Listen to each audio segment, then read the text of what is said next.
ప్రభు అయిన యేసుక్రీస్తు నామంలో మీ అందరికి సమాధానం కలుగునుగాక. ఆమేన్. ప్రభునందు ప్రియమైన వారలారా, మీ అందరికి ప్రభు పేరిట మరొకసారి వందనాలు తెలియజేస్తున్నాను. దేవునికి మహిమ కలుగునుగాక. ఆమేన్. ఈరోజు మన దేవుని వాక్యం ధ్యానించుకుందాం. సామెతలు 23వ అధ్యాయం 29, 30 వచనాలు మనం ధ్యానించబోతున్నాము.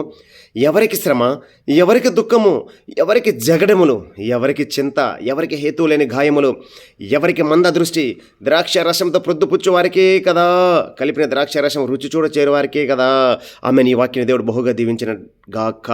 ప్రియమైన వారలారా, ఈరోజు మనం ఈ వాక్యం ధ్యానించినట్లయితే ఎవరికి శ్రమలు, ఎవరికి దుఃఖములు, ఎవరికి జగడము, ఎవరికి హేతువులేని గాయములు, ఏ కుటుంబాలు కూలిపోతున్నాయో, ఈ ద్రాక్ష రసం వల్ల మద్యం సేవించడం వల్ల అనేక కుటుంబాలు కూలిపోతున్నాయి. ప్రియమైన వారలారా, భార్య భర్తల మధ్య సమాధానం లేదు, బిడ్డల మధ్య సమాధానం లేదు, అనేక కుటుంబాలు డైవర్స్ వెళ్తున్నాయి, అనేక మంది మరణిస్తున్నారు ఈ మద్యం సేవించడం వల్ల.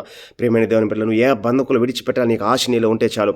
అది క్రైస్తవులే కావచ్చు, అన్యులే కావచ్చు, ఈ సమస్త జనులే కావచ్చు. ఒకప్పట్లో నేను తాగుబోతుకున్నాను, 17 సంవత్సరాలు నా సర్వస్వం కోల్పోట్టుకున్నాను, ఆస్తిని పోగొట్టుకున్నాను, అంతస్తును పోగొట్టుకున్నాను. చివరికి చావు బతుకుల మధ్యలో నుంచి, జిగట ఊబిలో నుంచి దేవుడు నన్ను దాన్ని విడిపించాడు. నా మధ్య అలవాటు నుంచి నన్ను విడిపించి ఈరోజు మీ మధ్యలో నిలబెట్టి ఈరోజు వాక్యం చెప్పిన దేవుడు కృప చూపించి ఉన్నాడు. నన్ను విడిపించిన దేవుడు మిమ్మల్ని విడిపించడానికి సిద్ధంగా ఉంటున్నాడు. యేసుక్రీస్తు నిజమైన దేవుడే, రక్షకుడు. మీరు నమ్మితే చాలు, పొందుకుంటారు శక్తిని. ఆమేన్. ఈ వాక్యాన్ని బహుగా దేవుడు దీవించునుగాక. ఎంతమంది వాక్యం వింటున్నారు ప్రియమైన వారలారా? మీ మధ్యంలో పడిపోయి ఉన్నారా? ఏ బంధకంలో పడిపోయి ఉన్నారా? ఏ స్థితిలో పడిపోయి ఉన్నారా? మీరు ఒక్కసారి కన్నులు మూసుకొని ప్రభువా నన్ను విడిపించు అని మీరు చిన్న ప్రార్థన చేసుకున్నట్లయితే ఆయన విడిపించడానికి సిద్ధంగా ఉంటున్నారు. మీరు నమ్మితే చాలు. నమ్ముటి నీవులైతే నమ్మవారికి సమస్తము సాధ్యమే.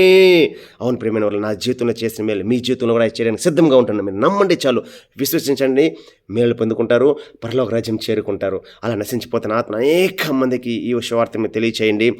అగ్నిలాగినట్లాగే దేవునికి అనేక ఆత్మలు అప్పగిద్దాం, బలి మంచి దర్శనం పెంచుకుందాం. ఆమేన్. ఈ వాక్యం దేవుడు బహుగా దీవించునుగాక. God bless you, God bless you, God bless you.